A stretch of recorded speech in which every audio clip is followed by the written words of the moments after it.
Hello readers, it's Sasha, and today I am going to be doing my best books of 2020 video.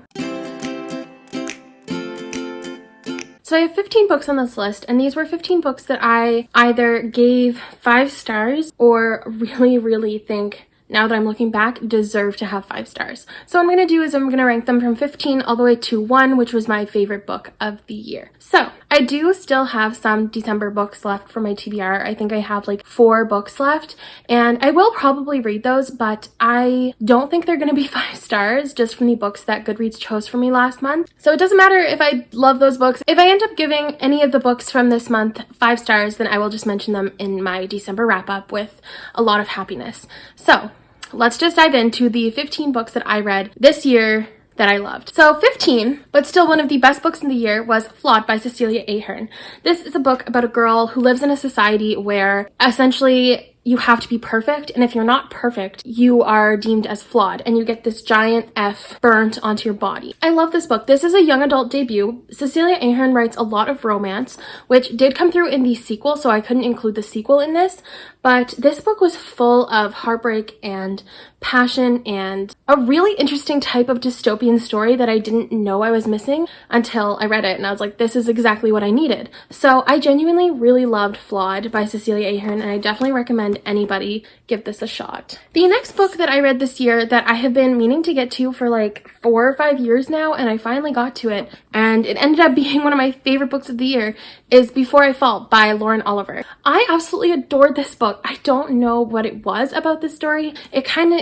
It's about this mean girl who essentially dies and is in this Groundhog Day type loop leading up to her death, so she can kind of like change who she is and become a better person. I don't know. I really loved this book. I thought it was so good.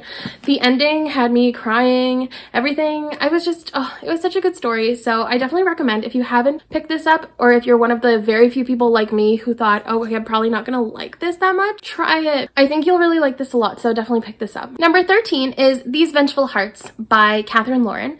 This book is about a secret society at a school who kind of does a bunch of things to different people as kind of like a power trip. I don't know, it's weird. But it's essentially about this girl who has a sister who was injured by this group of people at their school. So she's trying to take revenge on them by joining the group, but it's kind of like her trying to like figure out who she is while she's doing that, because she realizes like this group is kind of bringing out a bad side in her that she isn't comfortable with. So I really liked this book. I thought it was really well done. I love a good mystery story, and again, this is just right up my alley. I liked the relationship between the sisters. I liked the group element. I don't know. I just thought it was a really interesting story, and I liked the way that she wrote it. So I loved it. It was good. The next book I ended up reading was Now Is Everything by Amy Giles. This is a book about a girl who is physically, emotionally, and verbally abused by her father. The story is told in past and present. So past is dealing with her parents, and in present, Hadley, the main character, has just tried to take her own life after an accident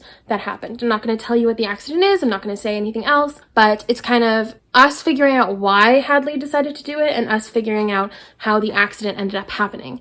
So I really liked this book. I thought it was a really great and very powerful story on parental abuse, and it was powerful. I think I read it in like 24 hours because I just wanted to know what happened and what was going on. Like, it was definitely one of the best books I've read this year, so please pick it up if you haven't already, but make sure you are looking at trigger warnings, because this has a lot of different elements to it, like parental abuse, spousal abuse, suicide, just depression, anxiety, all this stuff. So don't do it if you don't think you can handle it, but if you can, definitely pick this up. Number 11 is The Grief Keeper by Alexandra Villasante. I loved this book. This book was essentially about a girl and her sister who are fleeing their country. I believe it was Ecuador, but I can't remember, and coming into the United States, but they are caught at the border and they are put into this detention center, and then they run away from the detention center and they hitchhike with this lady who they think is just a sweet lady who is going to take them to New York to be with their family friend, but is actually a government agent who wants the older sister to work on a secret project where the older sister will have to carry somebody else's grief with her so that this other person can start recovering from their severe depression, severe PTSD. And if she decides to do that and the experiment is a success, then she is able to stay in the country with her younger sister. So Going into this, my hopes were really high because they didn't have very many reviews on Goodreads. Like, it was a very underhyped book, but the reviews that it had were really good. So I had extremely high hopes. I wanted nothing more than to absolutely adore this story, and I did. I loved this. I thought it was just a beautiful story. It had a sapphic relationship, which I absolutely always love in books. It had a powerful family relationship. It had friendship, like a powerful friendship element. It had just beautiful representations of culture and identity, and I just really loved it. So I do know it is underhyped. A lot of people haven't read it. So if you're one of the people who haven't read it, please try to go pick it up because it was really well done. Number 10 is The Kind Worth Killing by Peter Swanson. I read this for the Winers Book Club in October, and I absolutely fell in love with it. It was the first adult mystery thriller type book I had ever read, and I fell in love. I thought it was so good. So it's essentially about this man who meets this woman, and they plot to kill this man's wife together on a plane. And then shit happens and it goes crazy. I absolutely adored this book. I thought it was the most on the edge of my seat type story that I have ever read. Like, it was so good. I had such a fun time reading it, and I kept, like, there were little like plot twists that happened, and I kept being like, wait, what? Like, everything was just so intense, and I couldn't guess any of the plot twists that were happening, and I kept thinking one thing was gonna happen and it ended up being another thing that happened, and I was just like, life was taking me for a journey throughout this, but I loved it. Like, it was really, really good. My mind was blown throughout this whole book. Number 9 is 6 Months Later by Natalie D. Richards. I ended up reading this book for my author alphabet vlog, which I'll link down below. I had a lot of fun reading the books for that. However, this book was my absolute favorite from that vlog. I thought it was so good. It was essentially about a girl who is like, okay, I'm just gonna take a nap while I'm studying. And then she wakes up 6 months later with no memory of what happened in the last 6 months. So she's just kind of like, what happened to me? Why is my life completely different now? Like, my best friend's not talking to me. I'm dating the guy who I've had a crush on for years. Like, what is going on? And I just thought it was such a well done story. Natalie D. Richards kind of became one of my like favorite authors after that point, because I was like mind blown at how interesting and how cool every premise was. So I was like blown away by that. I absolutely adored it. And the ending, like, I kind of started guessing things were happening throughout the story, but I wasn't able to figure out the exact ending. This Santa hat is doing weird things. Oh, there's a giant hole. That's why. Okay, whatever. I wasn't able to figure out the entire ending. Like, I had bits and pieces kind of figured out, but oh my god, like, the ending had me freaking out. I was so like on edge. It was just, oh, it was such a good time. There was one part in the book that, like, I'm thinking about it and it still kind of scares me. And I was just like, it was so good. I so recommend it if you haven't read it. It's so good. Number 8 is You Owe Me a Murder by Eileen Cook. This is a book that Goodreads chose for me. Thank you, Goodreads. I absolutely love this book. It was so good. It was about a girl who meets this other girl on a plane on her way to a group school trip to London, and they start talking about, okay, this is really itchy. It's so itchy. I feel like it's gonna give me a rash on my forehead. So yeah, anyway. So these two girls on the plane start talking about like murder and what it would be like to kill this girl's ex-boyfriend, and like they were joking, they were very like drunk, and it was a weird situation. But then they end up going to London and they part ways and life is cool until this girl's ex-boyfriend ends up dead, and she gets a note saying, okay, I fulfilled my end of the deal, now you owe me a murder or else I'll go to the cops, kind of situation. And I read this book in a day. Like, I'm pretty sure it might have been in a sitting. I was just beyond mind blown, and it's like, it wasn't even that mind blowing. Like, I'm thinking about it and it's just like, it's not that mind blowing, but like, I was absolutely shook to my very core. I thought it was the most brilliant story, and I am so easily pleased with young adult mysteries. Like, you could literally put any young adult mystery in front of me and I would probably rate it 4 or 5 stars because I don't have standards. And I really love this. I do recommend that you pick this up. I just think it's really interesting, and it's a really quick read. If you're trying to get through a reading goal, you could definitely use this to get there. There's someone outside and I feel really awkward. It's fine. Okay, Next. So number 7 is going to be kind of a controversial opinion, but we all know that I absolutely adored this book, and that was The Ballad of Songbirds and Snakes by Suzanne Collins. I loved being back in the Hunger Games universe. I absolutely adored everything about this book. Lucy Gray and Coriolanus were just great. I loved hearing about President Snow's origin story. I thought it was so well done. If you don't know what this is about, it is a prequel to the Hunger Games where we follow President Snow and how he became a mentor of the games and kind of where he became evil and why he started to become evil.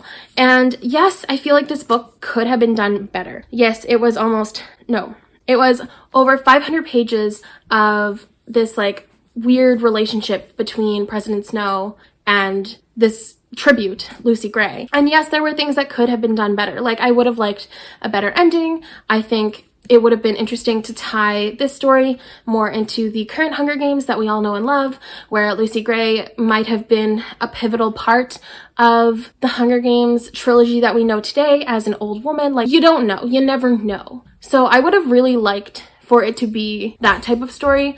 But at the end of the day, being back in the Hunger Games world, reading Suzanne Collins' writing, being with these characters, I had such an amazing time, so I'm giving this my number 7 spot. Number 6 is The Afterlife of Holly Chase by Cynthia Hand.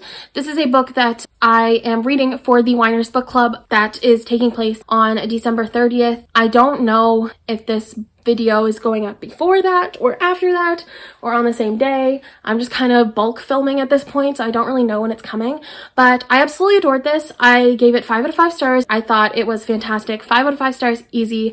I love The Christmas Carol. I think that is one of my favorite Christmas stories, and seeing it come to life in this young adult version was absolutely fantastic. So essentially, The Afterlife of Holly Chase is about a girl who is a huge bitch and no one likes her, and she's just like awful.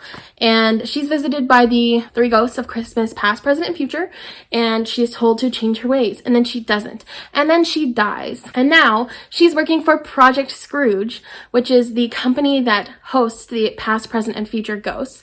And she is now the ghost of Christmas past. So it's her story now, following her as she maneuvers this newfound life after death, and it's so good. It's so fascinating. I loved it so much. I feel like I cannot wait for this live show to happen because it was just so good. Number 5, I think I lost my copy of this book and I'm really upset about it, but it is The Siren by Kira Cass. I think it might have gotten mixed up with all the books that I just got rid of, and that's okay. I probably was never going to read it again. Essentially, it is about this girl who becomes a siren, and she is a part of this sisterhood of sirens now, and she has to fulfill a duty for, I believe it was 100 years before she can be released back into the world as a human. And every year they have to kill at least one person or like one group of people. Anyways, they end up moving to this town, the sisters do, and she meets the main character, who I forget her name, meets this boy, and this boy was like amazing, like 10 out of 10, would date him if he was real and I wasn't engaged. I love him so much. This boy was really fascinated by this girl, and this girl wasn't allowed to speak in front of humans because having a voice of a siren was really damaging to human ears, and if they hear her, then they would probably die. So she couldn't speak, and Akinley, the boy, was just like, that's okay, like we can communicate in other ways. And they just had the cutest relationship. I loved them so much. I wanted nothing but the best things for them in their life, and that was just, it was such a good book. I really loved it. So number 4, I combined 2 books because they were part of the same series, and that is Lady Midnight and Queen of Air and Darkness by Cassandra Clare. I read these both in like April and May kind of situation, and they still haunt me, and I love them so much. They still are a huge part of my life to this day.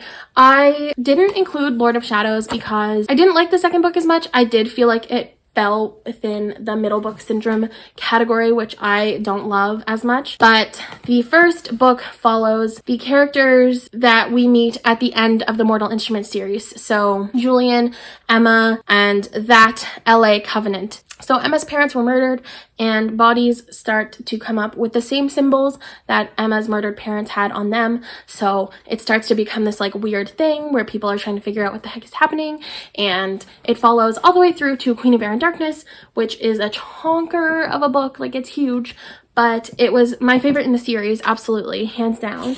It concluded the series in such a brilliant and great way, and I loved it so much. Like, I know there are people who didn't love the series, and that's okay. I understand why the Mortal Instruments and all of these other series in the Shadowhunter world would not be for you, but I love it. It's so good. It concluded so perfectly, and everything about it was so good. This was easily my favorite series of the year that I read, just because 2 out of the 3 are in my favorite books of the 2020 year. But yes, it was so good. Number 3 is the book I just finished, and that is Little Monsters by Kara Thomas. This follows Casey, a girl who ends up moving in with her father, who she had never met before, and his new family. And her life is actually going pretty well until one of her new friends ends up not making it home from a party. And all eyes kind of go to her because she's the new girl in town, and nothing like this has ever happened prior to her moving here. So this book was an extremely short read. It was literally like 320 pages, I think it was. This book was just so... I didn't think I was going to give it 5 stars because I thought I figured it out very early on, because they were kind of like foreshadowing it to be a certain person who like caused the disappearance, and I was just kind of like, okay, I figured it out, I'm so smart. Like, it's kind of annoying how they ruined it so early on, but it wasn't that person at all. So I was very... Yes, I just love this so much. I stayed up last night to finish it, actually. So I think today's the 17th. So I stayed up and finished this last night, and I absolutely adored this so much. So it is my 3rd favorite book of the year, which is insane. I didn't think it would be so high up on this list, but I absolutely loved it. Number 2 is a book that I raved about so much after I read it the first time, and I thought this was going to be my favorite book of the year, but we did have a book that matched it and topped it. But my number 2 spot does go to Bonecryer's Moon by Catherine Purdy. This book follows this girl and her best friend who they're called bone criers. I'm so stupid. That's literally in the title. Okay, so they're called bone criers, and they essentially have to kill their soulmate in order for them to become these bone criers, to harvest the souls of the dead into either like heaven or hell, but they call it like the underworld or the night heavens. Boy, this book, okay, so that was a really awful way of describing it, so I'm just gonna link Goodreads down below so that you can actually figure out what it's about. But oh my gosh, this is enemies to lovers, this is best friends, just all the way, like best friends. This has evil matriarchy, this has, what else does it have? It has everything. It has everything I love. Geeky sidekicks, like, I don't know, it was so good. It was so well done. I really love this edition too. Like, I just thought this cover was stunning, and I absolutely adored this book so much. I don't even know where to begin. This book was just so everything that I ever wanted in my life. It's so good. So that was not at all a good way of describing it, but that's fine. It's fine. This was good. And finally, the best book of 2020, the one that will not be matched this year, I don't think, is The Nowhere Girls by Amy Reed. This book was so empowering. It was all about these 3 girls who started this club at their school where it brought women together trying to take down the really patriarchal ideas within their school system, and it ended up being taken way further than anybody ever thought it would be, but it really brought these girls together, and I just thought it was really, really good. I loved it so much. Everything was so good, down to the representation of the plus size main character. I can't speak on the representation of the other main characters. We had one girl who comes from, I believe it was a Mexican American family, and we have a girl who has autism. I can't speak on the representation of that, but I can speak on the representation of the fat main character, and it was so well done. She was just a girl. Like, her weight didn't define her, her weight didn't make people judge her or look down on her. She was just a girl, and I thought that was such a great representation part of this story. It was really well done. So, The Nowhere Girls is my absolute favorite book of 2020. It will not be matched by anything that I read in the next 13 days. So I absolutely loved this. So those are the 15 books that I read in 2020 that I ended up giving 5 stars and really, really, really loving. I had a great reading year. I didn't really start keeping track of the books I was reading until March, until I started this booktube journey. So there might have been other books that I had read in 2020 in the beginning of the year that I forgot that I really loved, but I'm really happy with the reading year that I've had. I cannot wait until 2021 where I start to read some more fantastic books that I have been recommended by some amazing people here on this platform. So thank you for tuning into this video. Thank you for being a part of this journey with me throughout the past 9 months. And until next time, bye readers!